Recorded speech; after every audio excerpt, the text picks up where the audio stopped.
This is Better Than Skooma. My name is Reese Stevenson, and today we are starting the Histories of the Empire Volume 1 campaign. And I'm playing with my dad, Scott. Hey everyone, Future Reese here, editing this video. We recorded this game about a year ago, and we had some technical difficulties with our cameras. This is the first time we were recording a game with multiple cameras, so that made things a little bit difficult, but I still think this game is really great. It has some wonderful moments, and I think the quality still holds up, and I want people to see it. So this is just making the editing process take longer than I thought I would, because I have to kind of find what was missing and when camera stopped rolling and stuff like that. So I'll be popping in here every once in a while to explain what's missing. So you'll see this pause title come up. I'll tell you what we missed, and then get back to the game. So I just hope for a little bit of patience when watching this. Also, we get some minor rules wrong in this playthrough, so I'll try and hop in and do corrections when I can. So don't use this as a total specific rules reference video. All right, back to it. Hi. Perfect. He's gonna be playing Imperials, and I'm playing Stormcloaks. And so this first quest is the Jagged Crown. Which is almost like a sort of competitive delve mode where we don't get points for killing each other. We only get points for trying to find the Ebony Claw, which is hidden in one of these treasure chests that are spread around the map. It's just in the top 4 cards of the treasure deck. And then once we get the Ebony Claw, we can open this gate, which starts the boss, Borgus. And then you can kill Borgus and try to get the Jagged Crown from him. So you get points in this game for being in the possession of the Jagged Crown at the end of the game. So that's if you kill Borgus, you get the crown. You get 3 points for unlocking the Ancient Nordic puzzle door. And you get 3 points for removing Borgus, last of his line as a casualty. And you get 1 point per adversary that you kill. So the big thing is we don't get points for killing each other. Sometimes it's just fun to kill a guy because he's in your way and he's getting something that you don't want him to have. Yeah, exactly. So my party consists of my champion, which is Legate Riki. Anyways, super badass. She's a Nord with a Path of Might, and her perks are Constitution, Defensive Posture, and Quick Reflexes. Her special ability, so she's a Master Technician, and when Legate Riki performs the ready action up to 2 friendly followers within 3 inches and line of sight that have not performed a melee attack or shoot during this round may receive a ready token, which is kind of a big deal because they're ready to fight as soon as somebody gets right up to them. She has her Imperial Armor. You roll 1 black dice, which is great because there's no missing on a black dice. You'll always heal at least once. And her Imperial Shield, which is great. If you pass your block test, you get a red dice to throw on there, which is also a big help. And she also carries her Imperial Sword, which is 2 yellow dice, your damage dice, and 1 green dice, which is your accuracy dice. Okay, and my hero, Hardvar, he's pretty much a badass too. I mean, these guys are both tanks. So, his race is in Nord, and he's also a Path of Might, and his perks are Persuasion and Sword and Board. Sword and Board's pretty badass, because he can just, like, smash him with his shield and then hit him with his sword. And then, his keywords are, he's resistant to frost, and his special ability is Hold Your Guard. Or hold your ground, excuse me. When Hardvar is within 3 inches of an objective, Hardvar and friendly Imperial faction followers within 3 inches may reroll their armor rating, which, that's a big help. He's carrying Imperial Light Armor, which is 1 red dice, and his Imperial Light Shield, which is 1 green dice and 1 yellow dice. And he also has an Imperial Sword, which is, again, 2 yellow dice for damage and 1 green dice for accuracy. And piercing. They both have piercing. Piercing's good. And then my followers, of course, I have 3 basic Imperial soldiers who are far from basic because they are the best trained people in the world of Skyrim. And my archer, he's pretty good. He's as good as you can get. Okay, for my party. Oh, and we are going off of the recommended party list out of the book because we just wanted to try out what Modifius recommends. Okay, so I've got Galmar Stonefist, who I actually don't have the model for Galmar, so we are using another Stormcloak hero, but it is this guy who is also carrying a big two-handed weapon, so that kind of works. Okay, he is a Nord, Path of Might. His perks are Battle Rush, Champion Stance, and War Master, which we can go into what these perks do while we're playing the game. We actually put them in. His special ability is once per game, when Galmar is engaged with an enemy, he may call to his men, and all friendly Stormcloak models within 6 inches may immediately move up to 3 inches, even if they have already activated this round. Wow, even if they've activated? Man, that's pretty good. That's good. That's super good. But only if they are able to engage an enemy by doing so. So pretty much, if I keep some soldiers around him, he can give them all extra movements on their turns to help him in combat. His items are, he's got an Iron Battle Axe, which rolls 3 yellows, and it's a two-handed weapon, which is what he's best with. He's carrying Stormcloak Officer Armor for his armor, which rolls a red dice. And then he's got an Amulet of Arcade that's attached to his Stormcloak Officer Armor, which gives him the Regenerate Health keyword, so at the beginning of the round, he doesn't only pick up stamina, he also picks up a health, which is great. I hate that. I love that. I hate that. My hero is Rayloff, and Rayloff is carrying a hunting bow, which short range is a green and red, long range is a green and a yellow. He has a Stormcloak Curison, which is a yellow dice, not very good, so I don't want him to be in that much combat. But because he does have the sneak skill, he can start the game with a hidden token on, which means he can get a pretty awesome shot off at the beginning of the game, if he hits with it. In his inventory, he's got an Iron War Axe, which is just 2 yellows, pretty good standard weapon. It can cause bleed if I get that helmet icon. I did this deployment because I want my archers. So I want to keep my archers kind of in the back so they aren't targeted by adversaries. And I think they're a little more versatile so I can help them wherever the fight's kind of going wrong. I can kind of back myself up on. Okay, my idea was I put basically my tanks in the front, and then I got my troops behind following the tanks into battle, and then I got my archer on the side because, well, I'm sure Rayloff is going to try to pick him off because that's what he likes to do. He might. But he can hopefully kind of hang behind him once they move forward and put some fire at the adversaries and maybe try to hold these guys back just a little bit. Nice. Okay, let's pull our quests. Treasure map. Okay. Place a master treasure chest on the gaming area, no closer than 12 inches to any player model, if possible, or place as far away as possible otherwise. Be the first to search this chest. Okay, great. We have a chest, a 3D chest, that I gotta put no closer than 12 inches to any of my models, and I will get 2 victory points if I get this one. Escaped criminal. There is an escaped criminal wandering around. I'm supposed to track them down and kill them. Requirements. Enemy party must include at least 1 follower.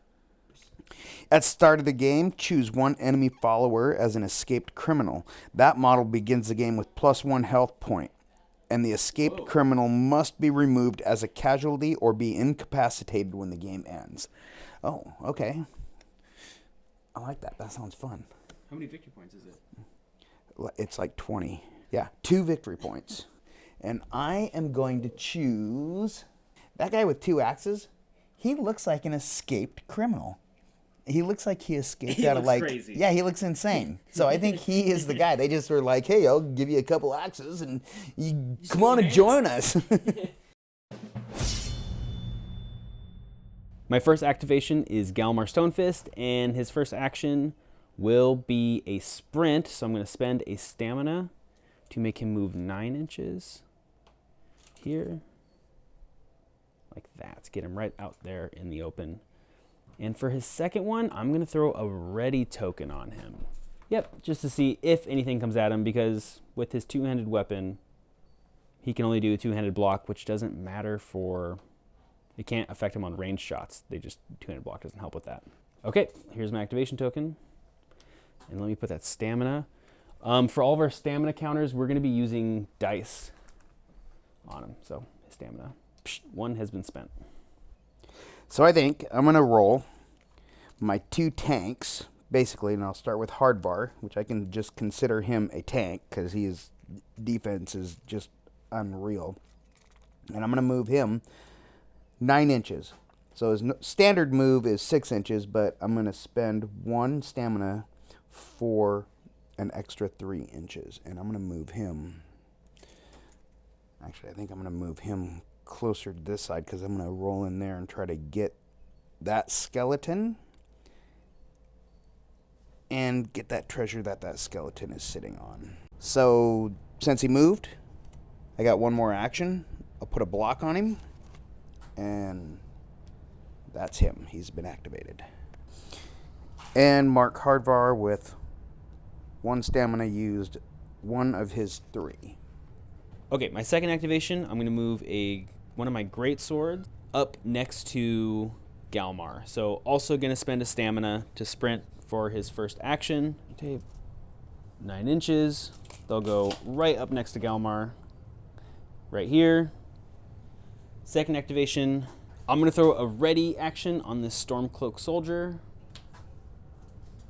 and give him his activated token. Second activation for the Imperials. Oh, man. So I think what I'll do is I'm going to move my follower with my fancy measuring stick. I'm going to just move him 6 inches. And I'm also going to put a block token on him. Boom. And he has been activated.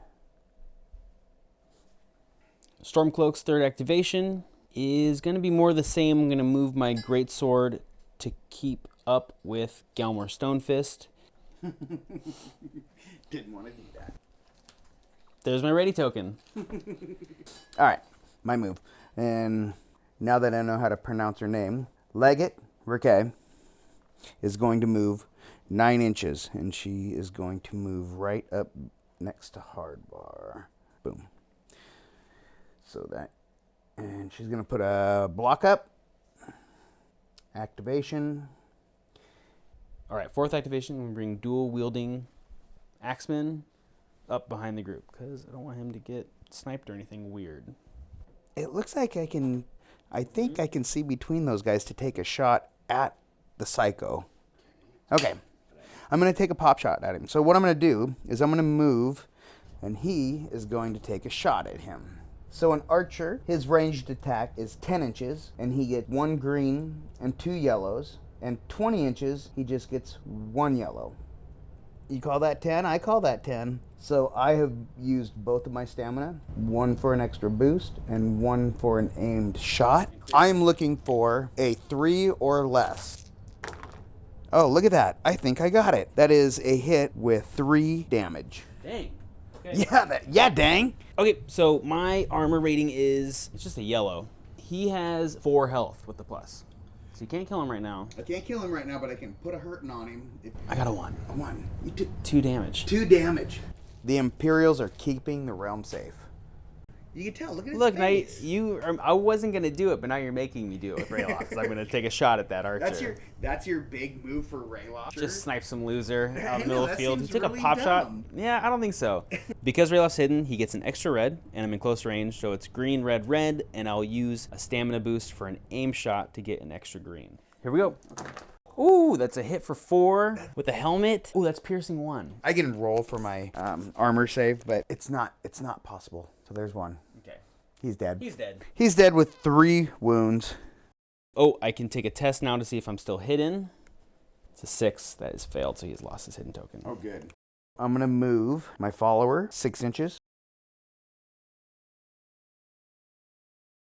Oh, final activation. I'm going to move my archer. Yeah, I'll just fire at this guy.